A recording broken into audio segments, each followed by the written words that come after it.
اعوذ باللہ من الشیطان الرجیم۔ شیطان مردود سے میں اللہ کے پناہ مانگتا ہوں۔ وَنُنَزِّلُ مِنَ الْقُرْآنِ مَا هُوَ شِفَاءٌ وَرَحْمَةٌ لِّلْمُؤْمِنِينَ وَلَا يَزِيدُ الظَّالِمِينَ إِلَّا خَسَارًا۔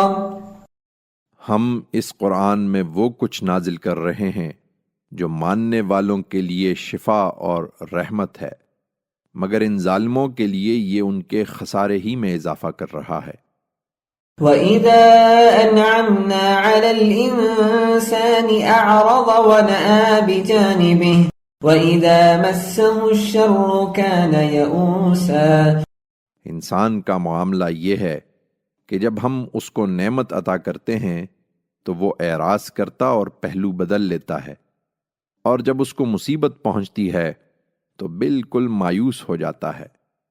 قُلْ كُلٌّ يَعْمَلُ عَلَى شَاكِلَتِهِ فَرَبُّكُمْ أَعْلَمُ بِمَنْ هُوَ أَهْدَىٰ سَبِيلًا۔ ان کا حال بھی یہی ہے، اس لیے کہہ دو کہ ہر ایک اپنے طریقے پر عمل کر رہا ہے، سو تمہارا پروردگار خوب جانتا ہے انہیں جو ٹھیک سیدھے راستے پر ہیں۔